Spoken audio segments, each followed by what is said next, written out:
ये तो अपनी मन की कह रहे सबको, किसका मन एकाग्र और शांत ब्रह्माकार है? किसी साधक, कोई उपासक, कोई महात्मा का है, नहीं इसका काम है ये चंचला ही मन कृष्ण।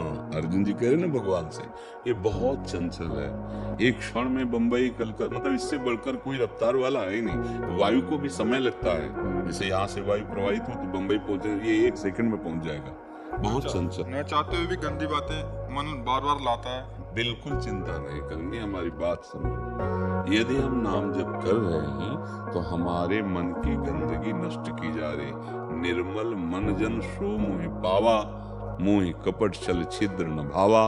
अब ये भगवान का नाम धुलाई कर रहा है, सामने वो सब आते चले जा रहे हैं। ये नहीं मानना कि ये मेरे मन में जा रहा है, ऐसा नहीं, ये मेरे मन की गंदगी बाहर निकल रही, क्योंकि महाबली भगवान का नाम, प्रिया जी का नाम जिह्वा में है। अब वो अंदर सफाई कर देगा। नाम जपते जपते हृदय पावन हो जाता है, उसी पावन मन में भगवान का प्रादुर्भाव हो जाता है। घबराने की जरूरत नहीं। नाम काहे को जपने के लिए कहते हैं? तुम्हारी सोच को रोकने के लिए।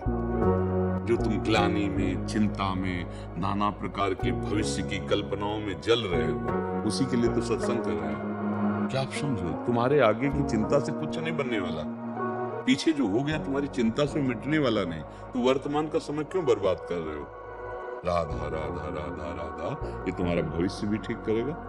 वर्तमान में राधा राधा बोले समय सार्थक हुआ, पीछे जो आपका भूत है उसको भी नष्ट कर देगा। विश्वास मानो। जैसे उसमें एकादशी स्कंद में भागवत में कहा है, एक एक कवल जैसे भोजन पाया जाता है तो तुष्टि पुष्टि क्षुधा निवृत्ति तीनों एक साथ होते हैं। ऐसे जो उपासक भगवान नाम जपता है, एक एक नाम, संसार से वैराग्य, भगवान से प्रेम, अपने स्वरूप का बोध, ये साथ होता है। पर जैसे कई दिनों का भूखा, उसे एक कवल खवा के रोक दो तो उसको जलन बढ़ जाएगी। ऐसे ही अगर हम थोड़ा भजन करके रोक देते हैं तो हमारे अंदर जलन पैदा हो। थोड़ा डट के भजन करो, थोड़ा आधे पेट भोजन आवे तब स्वाद मिले। खीर क्या, पकौड़ी क्या, कई दिनों का भूखा हो, खीर पकौड़ी थोड़ी देख रहा, पहले तो भर रहा है। ऐसे हमको भजन करना है। और मन में जो गंदी बातें आती हैं वो आएंगी और बढ़ के आ जाएंगी, वो बाहर से नहीं आती, ये जन्म जन्मांतरों से अंदर। कई बार कहा है, आज के वैज्ञानिक कितनी बड़ी चिप बनाते हैं, 350-500 घंटा का सामग्री होती है ना, तो ये भगवान ने बनाया ये चिप मन कितना बड़ा है कोई नहीं जान सकता। कोई वैज्ञानिक आज तक बताया? कोई एक्सरा, अल्ट्रासाउंड, कोई सूक्ष्मदर्शी कि मन, ये देखो ये मन है, ये सूक्ष्म शरीर है। वैज्ञानिक केवल स्थिर स्थूल शरीर का। कभी जीवात्मा को कोई देख पाया सूक्ष्मदर्शी से? नहीं ना। ये नाम पूरी चिप है जिसमें जब से सृष्टि रची है तब तक की सामग्री भरी है। यहाँ लौकिक सीसी कैमरा है मन। देखो ना, बैठ गए वो पूरी फिल्म चालू कर दी, अब राधा राधा राधा डिलीट होती जा रही है धीरे धीरे धीरे धीरे।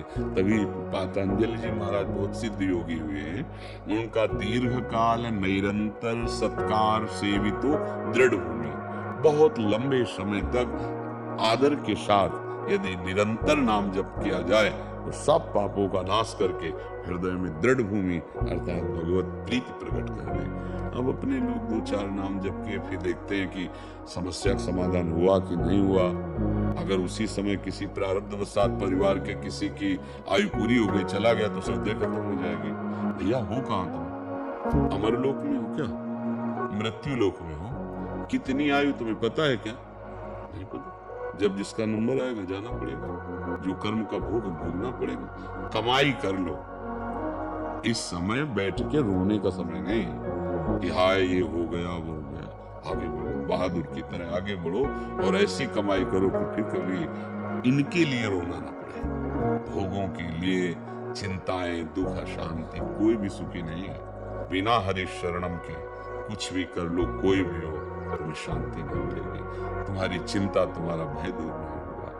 नाम इनका जो ऑर्डर है ना, जिसको OCD कहते हैं, काफी जनों को आजकल ये वो है, उसमें उसके अंदर जो उसके अंतर्गत डर, शंका, शोक, चिंता, और ये हमने इसलिए कहा था। आपने बोला प्रभु का आश्रय ले लो, तो जो जो इसमें लक्षण बताए हैं उसके विपरीत, जैसे इसमें लगा डर, तो आप बोलते हैं निर्भय हो जाओगे, निशंक हो जाओगे, निशोक हो जाओगे, निश्चिंत हो जाओगे, प्रभु की शरणागति। हाँ देखो, हम लोग जो है जो भगवत मार्ग के पथिक हैं, हमने मन को पढ़ा है।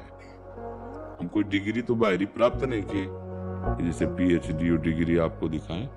जीवन भर बाल्यावस्था से इसी को पढ़ा, इसी को देखा है, हर एक हरकत इसकी देखी है, और गुरुजनों के प्रताप से किस युक्ति से इसकी हरकत को कैसे रोकना है। तब ये बहुत कठिन, मन को रोकना बहुत कठिन है ना।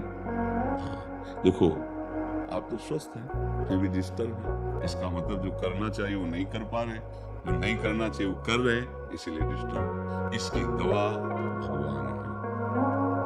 शारीरिक दुखों की निवृत्ति, मानसिक दुखों की निवृत्ति, लोक लोकांतर के समस्त भोगों से एकमात्र भगवान, एक परलोक सकल सुख पावत। उसको समझ लो। मतलब सब लोग समझ नहीं पा रहे हैं। थोड़ी दिन जब के देखना, अगर अभी तुम्हें डॉक्टर बता दे तुम्हारी दोनों किडनी फेल, तो क्या हालत होगी जानते हो? क्या हालत होगी? मतलब जीना अच्छा लगेगा ना मरना अच्छा लगेगा।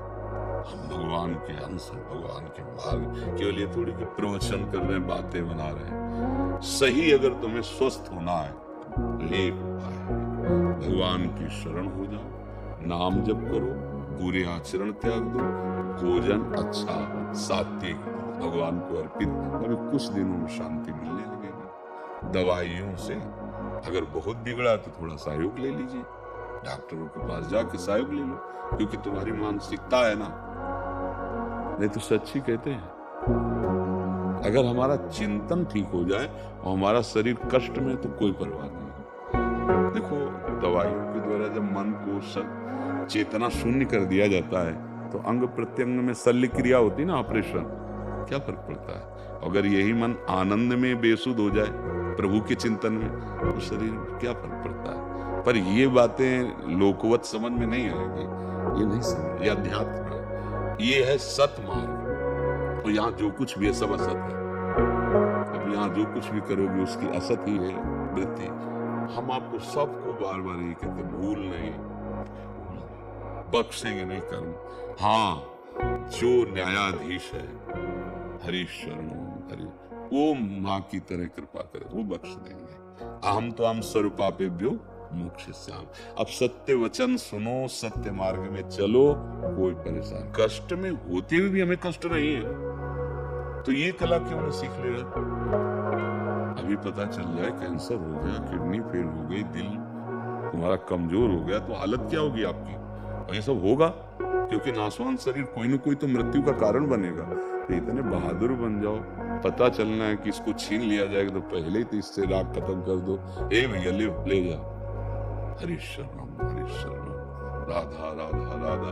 अब भाई अध्यात्म ही दुखों की जड़ को मिटाने वाला है, और अब ये समझ में आ जाए तो समझ लो। देखो जब आप लोग अपनी जीवनी शक्ति का नाश करते हैं, तो सबसे पहला प्रभाव उसका स्मृति पे पड़ता है, दूसरा प्रभाव मन पे पड़ता है। ब्रह्मचर्य, प्राण और मन तीनों एक का तारतम्य है। अगर ब्रह्मचर्य ठीक तो मन शांत, आनंदित, सोच कराने वाला, निगेटिव नहीं पॉजिटिव सोच कराने वाला, और प्राण संयमित, महाबली। स्थूल प्राण वाला उसके बल थोड़ी होता है, जिसका प्राण सूक्ष्म होता है उसमें महाबल होता है। ध्रुव जी ने अपने प्राणों को सूक्ष्म करके रोक लिया तो विश्व की प्राणवायु रुक गई, तभी तो भगवान तत्काल आ गए। समझो, आप मनुष्य जीवन प्राप्ति के लिए थोड़ा तो समझो तुम कौन हो, थोड़ी साधना में उतरो, अभी तेजस्वी हो जाओगे, दूसरों को मन को शांत करने वाले बन जाओगे। सातरति सा लोकांतरित। हे भाई, अब ना भजन करोगे ना सत्य में चलोगे तो दुर्दशा तो होगी, कर्म का फल तो मिलेगा ही। किसी को भय लगता है, किसी को आगे भयावह चिंतन हो रहा है, कोई ऐसा घबराहट पैदा हो रही, कागज में लिख लो तुमसे पाप बन गया है।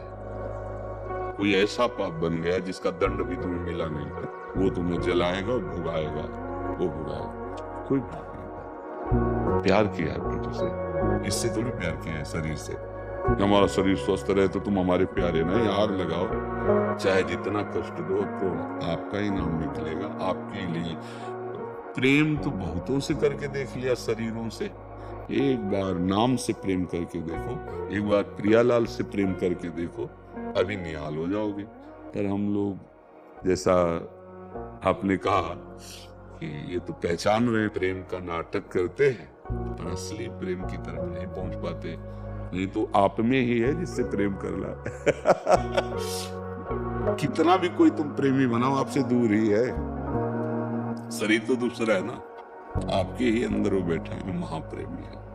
नाम जप करो बच्चा, भगवान का आश्रय लो, आहार विहार ठीक करो, कोई नशा मत करो। उचित गृहस्थी में उचित ब्रह्मचर्य कहा जाता है, उचित, उसमें कोई नैष्टिक ब्रह्मचर्य की बात नहीं, उचित ब्रह्मचर्य रहो बस। जो कहा है उसे सुनो, समझो, ठीक है। आप प्रश्न करने की जरूरत नहीं, नहीं तो प्रश्नों के तो तारतम्य चलते हैं जी।